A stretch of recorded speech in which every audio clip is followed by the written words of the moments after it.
Okay, we have a few people that are critical that we would like to introduce to you. One of them has been playing drums for about the last hour, but he is also, as you know, the councilman from this ward, Councilman Kevin Conwell. Come on up, Kevin.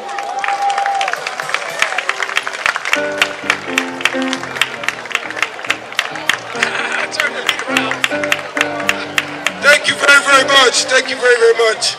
You know, I didn't have this area with the implementation of this project, and my good friend, he needs to come up and stand right next to me. I believe in giving credit where credit due. No, I'm not talking about you, Councilman Jeff Johnson. Now, come on up, man.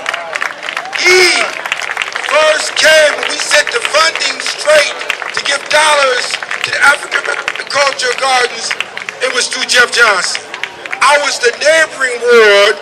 I had Little Italy and parts of Glenville at that time. So Jeff was in my ear. He was the council member over here. He said, Councilman Conwell, put your money where your mouth is at. Remember that? I'm going to give you the mic in a quick second. In a quick second. He did tell me that because it's about funding. Last year, I had the legislature call because you tore my phone up, tore it up early in the morning before I went out walking.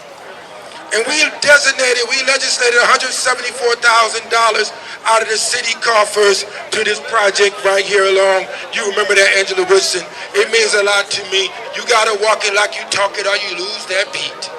I wanna also thank, because I believe in giving credit where credit due, Colonel Jones and Chris Bonet and my gorgeous wife, Yvonne Conwell. They just legislated $300,000 to help build this right here and put dollars into this. But we need more help. This is the thing about politicians. When they see you out there saying to Carl and Navita Ewing that we need to make this grow, and they see you out here, what we do, we count people, more dollars would come in. Just like Cozad Bates, when she forgot to remember was the late Barbara Boyd that gave you $300,000, and I legislated to save the house back in 2005. Isn't that right, Chris? And then the University Hospital quick claimed the land over to you. It takes people to work together to make these things work. They see you out there working and pushing, then the legislators will give more dollars too, just like Chris Ronayne and Jones. I'm going to yield it over to the guy that was first in my ear. Not you, Carl, because you've been tearing my phone up about the dollars. To you, Councilman, got to walk it like you talk it or you lose that beat. Let me just briefly, sometimes he mixes drummer and councilman together, and that's what we get, and we're used to that down here in Glenville. The only one that has a councilman that I think can play the drums the way you do.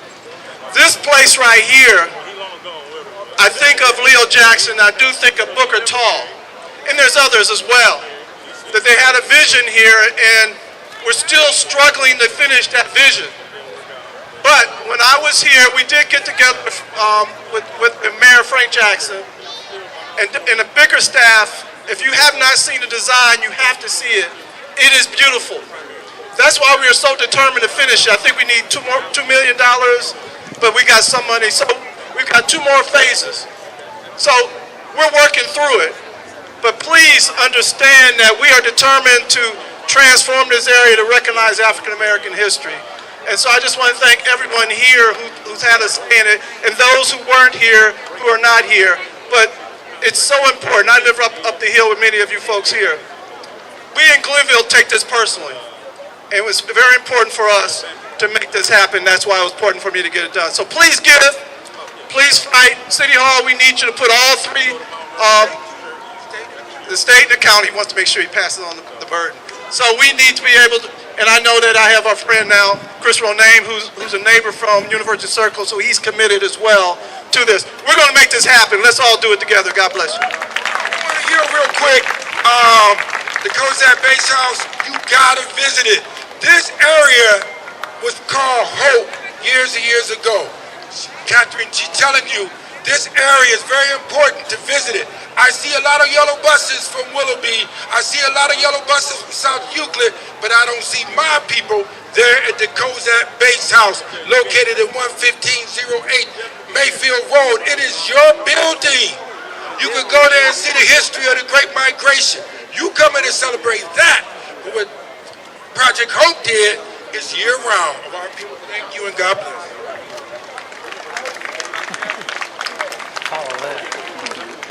You've already heard what Councilman Purnell Jones's impact has been on the African American Cultural Garden, so let me bring him right up. Councilman Jones. Thank you, Obi. Good afternoon, everyone. I want to start by just thanking Obi Shelton, Carl, and the entire board for all they have done to get us to here today. We want to thank them. Can we give them a round of applause for all they have done?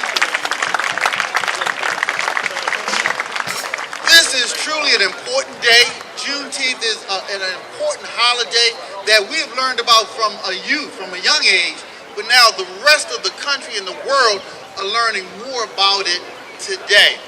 I'll share this with you. I always thought about, as I drove down this street for years, I said, where's the African American garden? Years, I actually didn't see it. You know, the signage has been in recent years. Okay, I can think all the other cultures are represented. Where's ours? But now we see the signage, we see the work coming forward. And I think about how when we grew up, we always learned about the melting pot, right?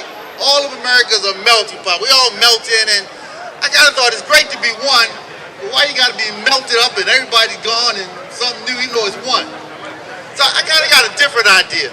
I kind of thought, what instead of a melting pot, what if it was like a pot of stew or chicken pot pie? Everything's still in it, and it's still one, but we all get to bring our own flavor to the pot. And that's what I see when I drive down this street. And now to see our culture reflected right here today. What does Juneteenth mean to me and this cultural garden? It means that we matter. It means that we matter. So this is an important day. Again, I'm happy, as Kevin's already said, we did our part here to help. He mentioned Yvonne, he mentioned the county executive, Chris Ronayne, threw my name in there, but I need one more person to be acknowledged, Meredith Turner. All right, Meredith, raise your hand. This money doesn't happen without her support. So I just want to thank you, and again, all 11 of county council who is extremely supportive of this, of today. So again, thank you very much. I'll turn it back over to Carl. Thank you, Councilman.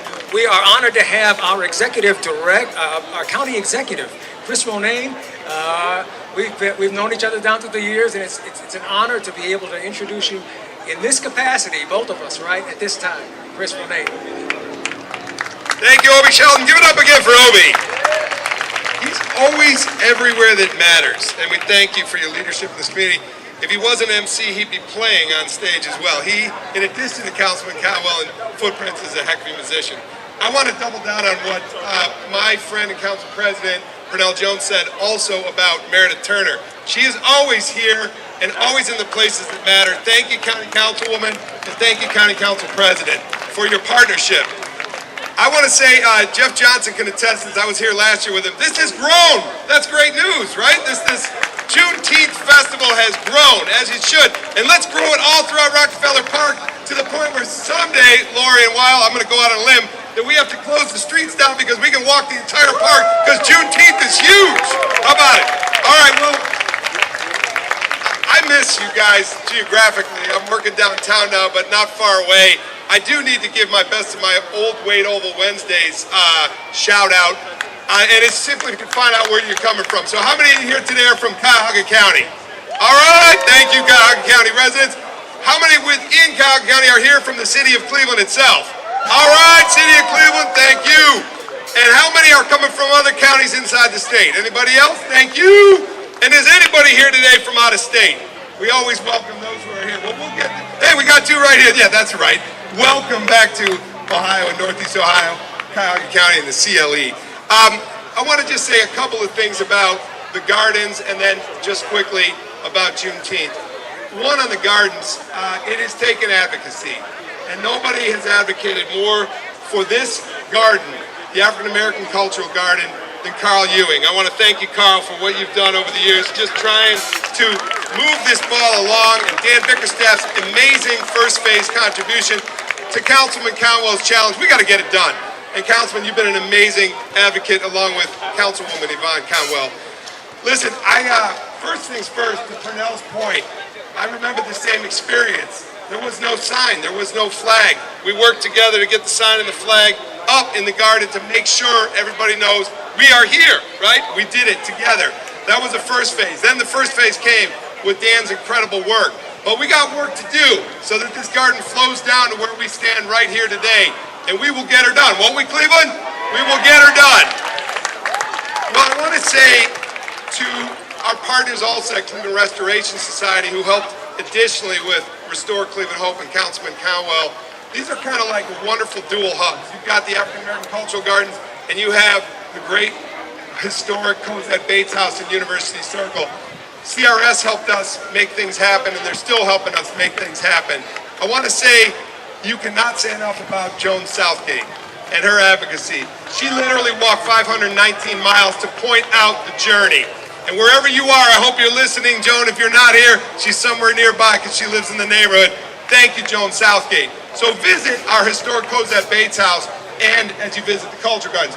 But I want to say of the signage that is placed today with the Ohio History Connection Civil Rights Tour, Cleveland Restoration Society's work on that, history matters. That's why we're here today celebrating Jubilee and Juneteenth. History matters.